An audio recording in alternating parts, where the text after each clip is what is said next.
मेरे जहन पे ज़माने का वो दबाव पड़ा, जो एक स्लेट थी वो ज़िंदगी सवाल हुई। मेरे ज़बान से निकली तो सिर्फ नज़्म बनी, तुम्हारे हाथों में आई तो एक मशाल हुई।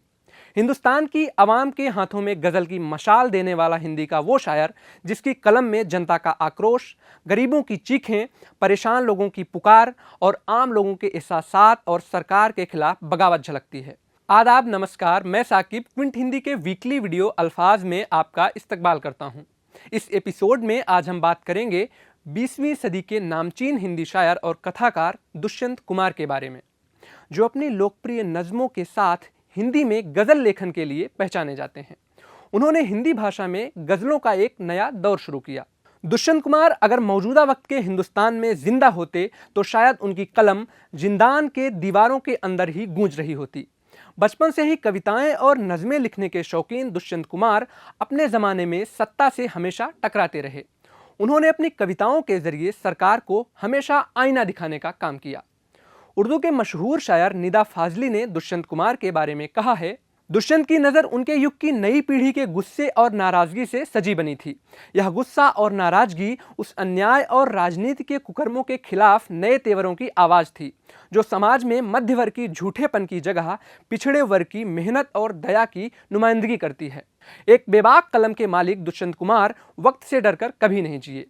सरकारी व्यवस्था का हिस्सा होने के बाद भी उन्होंने हमेशा एक बेबाक कलमकार की तरह ही सरकार की आंखों से आंख मिलाकर बात की। दुष्यंत कुमार हुकूमत को निशाने पर लेते हुए अपनी एक गज़ल में लिखते हैं, मत कहो आकाश में कोहरा घना है, ये किसी की व्यक्तिगत आलोचना है।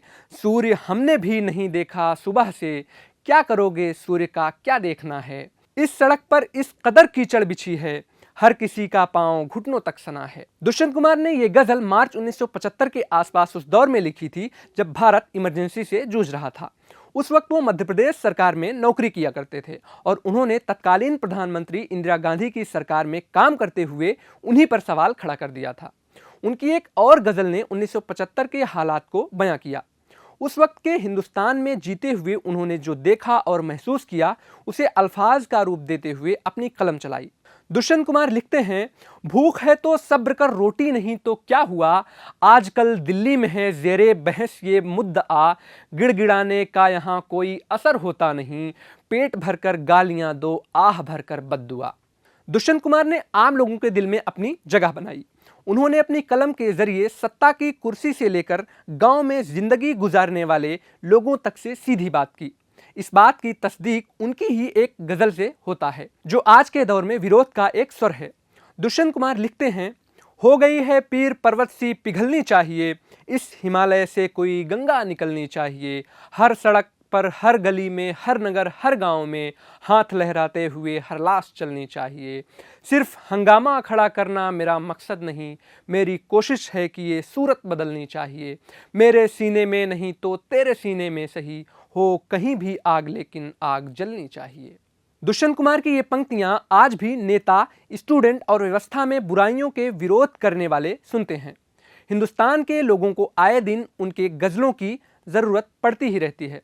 दुष्यंत कुमार पर मोनोग्राफ लिखने वाले लेखक विजय बहादुर सिंह ने क्विंट से बात करते हुए कहा कि दुष्यंत कुमार ग्रामीण परिवेश से आए थे और उनका स्वभाव खतरों से खेलना था, जो कभी नहीं बदला। मध्य प्रदेश में कांग्रेस सरकार के दौरान बस्तर के राजा प्रवीर चंद्र भंज देव की हत्या हुई, जिससे विचलित होकर दुष्यंत कुमार ने एक कविता लिखी। जब वो कविता सरकारी कानों तक पहुंची तो मुख्यमंत्री डीपी मिश्रा ने उन्हें बुलाकर इस बात पर सवाल किया और कहा कि आपको इस तरह की कविताएं आगे नहीं लिखनी चाहिए। लेकिन दुष्यंत कुमार ने इस बात को मंजूर नहीं किया। दुष्यंत कुमार ने अपनी कलम की नोक नहीं झुकाई और अपने ढंग से चलाते रहे। इस घटना के कुछ दिनों बाद उन्होंने एक गज़ल लिखी और गज़ल से पहले उन्होंने लिखा श्रीमती इंदिरा गांधी के नाम। वो अपनी इस गज़ल में केंद्र सरकार को ललकारते हुए लिखते हैं, कहाँ तो तय था चरागां हर एक घर के लिए, कहाँ चराग मयस्सर नहीं शहर के लिए। वो मुतमईन है कि पत्थर पिघल नहीं सकता, मैं बेकरार हूँ आवाज़ में असर के लिए। तेरा निज़ाम है सिलदे ज़बान शायर की, तेरा निज़ाम है सिलदे ज़बान शायर की, ये एहतियात ज़रूरी है इस बहर के लिए। दुष्यंत कुमार की कलम से निकली एक और गज़ल सरकार के लिए मुसीबत बनी। उन्होंने देश के हालात को बयां करते हुए लिखा, खास सड़कें बंद हैं कब से मरम्मत के लिए, खास सड़कें बंद हैं कब से मरम्मत के लिए, ये हमारे वक्त की सबसे बड़ी पहचान है। कल नुमाइश में मिला वो चीथड़े पहने हुए, मैंने पूछा नाम तो बोला कि हिंदुस्तान है। मुझ में रहते हैं करोड़ों लोग चुप कैसे रहूं, मुझ में रहते हैं करोड़ों लोग चुप कैसे रहूं, हर गज़ल अब सल्तनत के नाम एक बयान है।